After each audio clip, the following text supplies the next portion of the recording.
Kan ini ada yang belum ngopi? Belum ngopi? Ini yang urunan deh. Karena judulnya udah ngomong kayak gini gitu. Karena banyak sekali penelitian yang bicara tentang punahnya kopi tahun 2050. Ini bukannya joke, ini bukan sarkastik, ini sebuah hasil dari penelitian. Ini gambar dari Pak Maximus yang keluar dari kebunnya di kebun Wamena di Papua. Pengen sharing sedikit, kopi di Indonesia itu tumbuhnya itu sangat rapid growth. 250%, 2,5 kali lipat per kapita itu kita bertambahnya itu secepat itu. Dan produktivitasnya itu stagnan. Belum lagi dihadapi oleh perubahan iklim. Indonesia itu uniknya karena kita negara yang paling beragam single origin coffee-nya. Single origin itu apa ya? Ada kopinya si Aceh ada beberapa macam gitu ya. Sumatera ada beberapa macam dan sebagainya. Itu yang disebut single origin. Kita adalah negara kepulauan. Karena kita negara kepulauan, kita adalah negara yang paling beragam single origin coffee-nya. Itu sepenting itulah keanekaragaman kopi Indonesia untuk dunia. Tapi 60% dari spesies kopi itu endangered, akan punah. Dan itu melibatkan 1,2 juta petani yang langsung bersentuhan dengan kopi itu sendiri. Dan termasuk Arabica. Itu kopi yang lagi diomongin ya, specialty coffee dan sebagainya itu banyak banget yang ngomongin Arabica. Arabica itu termasuk juga Robusta.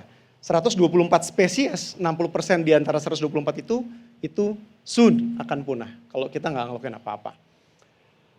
Kopi itu juga sangat penting untuk kita pertahankan keanekaragaman hayatinya. Kalau kita ngopinya cuma satu kopi aja, misalnya Van ngopinya apaan gitu.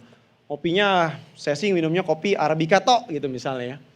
Jangan-jangan itu akan menghilangkan spesies pohon kopi yang lain yang memang nggak ada yang beli ternyata.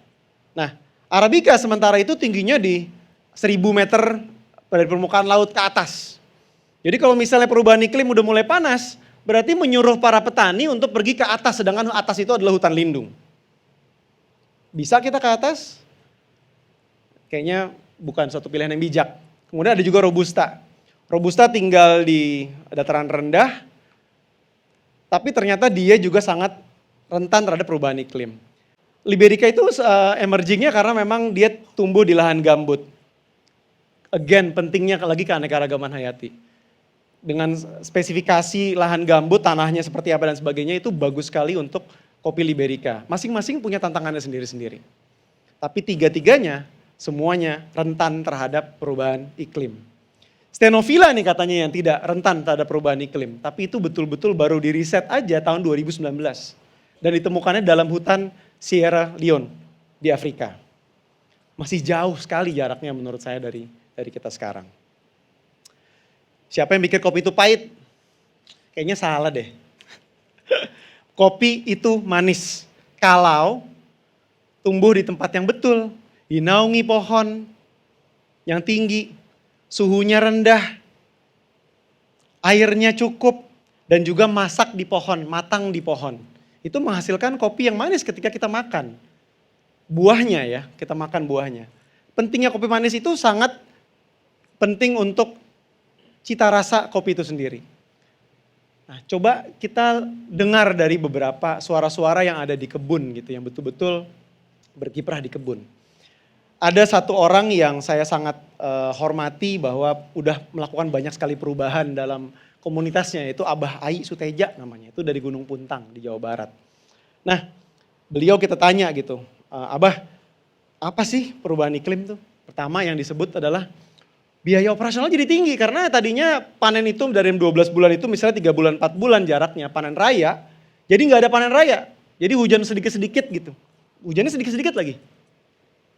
Ya, jadi hujan panen sedikit berhenti, hujan panen sedikit berhenti selama 12 tahun. Jadi biaya operasional itu menjadi sangat tinggi, profitabilitasnya turun. Kemudian Abah Ai juga yang ngomong bahwa apa iya saya pergi ke atas lagi nih untuk merambah hutan, nggak mungkin untuk dia lakukan. Karena beliaulah yang menanam lebih dari 40.000 pohon di kebun beliau sendiri. Itu Abah Ai. Kemudian kita sedikit bahas tentang riset. Terbentuknya bunga itu katanya kan ketika kayak sekarang lagi di Jakarta ini lagi ada banyak pohon tabe buya ya, lagi pada berbunga ya nggak sih? Kayak panas gitu tabe buya gitu ya, berbunga. Sama juga dengan pohon kopi. Kalau nggak ada sentilan panas yang kuat di siang, itu tidak akan berbunga. Kalau malamnya dingin. Jadi ada gap antara suhunya pagi dan juga suhunya malam. Suhunya malamnya itu rendah, suhu paginya itu tinggi, baru terbentuklah bunga.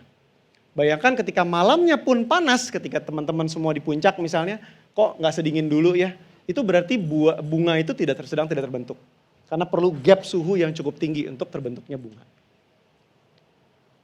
Kemudian ini ada juga cerita dari Pak Haji Asep gitu ya, juga di Jawa Barat gitu ya. Jadi air itu udah kurang, jadi kalau mau ya irigasi sendiri gitu.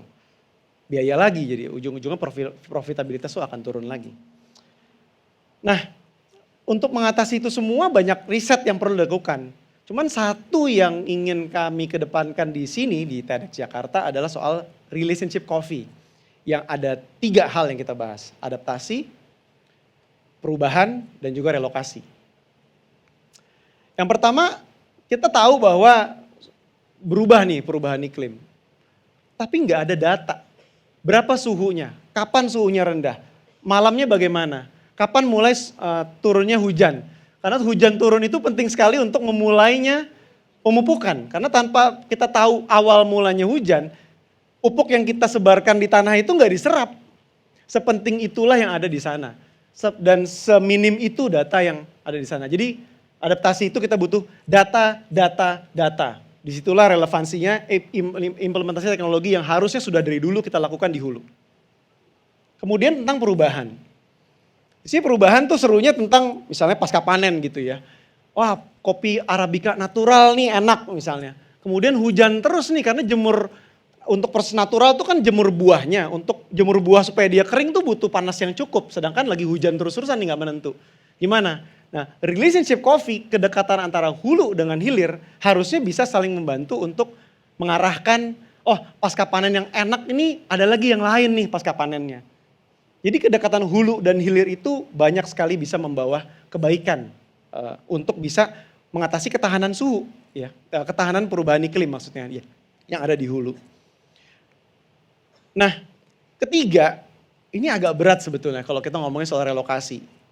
Emang gampang gitu bikin kebun kopi baru gitu di sebuah tempat yang belum ada budayanya gitu. Nah itu tantangan terbesar kita. Tapi cobain deh, ada kopi Liberica juga di sebelah sana di booth kita di luar. Liberica itu cukup lagi emerging sekarang diomongin orang karena memang ketika pasca panennya itu optimal, rasanya itu fruitynya, buah-buahannya itu sangat terasa sekali.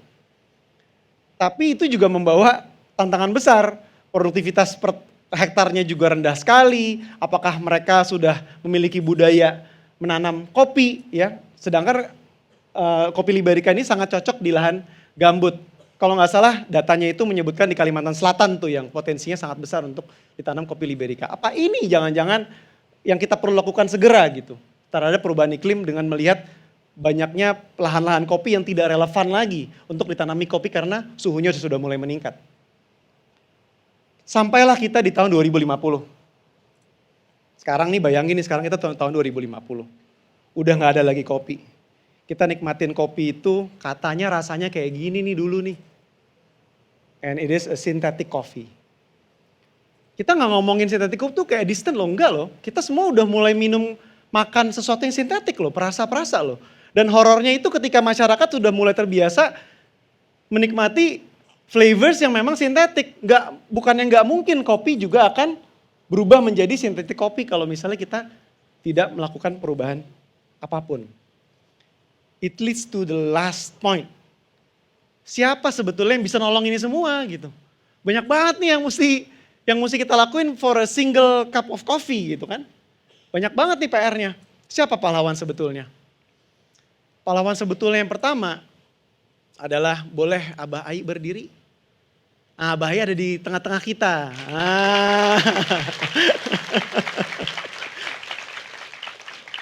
Makasih Abah. Ya. Pertama adalah Abah Ai, seorang pemimpin yang mau melakukan perubahan loh. Itu nggak gampang loh apa yang Abah Ai hadapi di lapangan. Ini nggak punya inventory management system. Ini nggak punya weather forecast system loh sekarang. Nah itu yang sedang kita lakukan sama-sama. Tapi beliau sudah menanam lebih dari 40.000 pohon dengan komunitasnya. Itu komunitasnya beliau mah belum banyak padahal ya Abah. Ini pohon yang tanam udah banyak sekali gitu. Itu yang pertama. Yang kedua adalah sebuah komunitas yang memang paham tentang industri kopi dan juga mau melakukan perubahan. Connecting the dots. Hubungan dengan riset lah, ya, hubungan dengan institusi yang memang off taker lah, dengan kebun lah. Dan di tengah-tengah itu ada contohnya adalah, ini sekedar contoh, Sustainable Coffee Platform of Indonesia. Yang beberapa pemain kopi sudah ada di dalamnya untuk melestarikan kopi. Dan yang ketiga, ini adalah pahlawan yang paling banyak jumlahnya. Yang paling bisa bawa perubahan. Kalian semua. Di mana teman-teman semua bisa memilih kopi dengan mempertahankan keanekaragaman hayati, ya, ingin mencoba sesuatu yang baru, ingin minum kopi yang sehat buat badannya dia, tidak merusak lingkungan, mempertahankan keberadaannya orang-orang pahlawan seperti Abah Hai. Stay curious, semoga bermanfaat. Terima kasih banyak.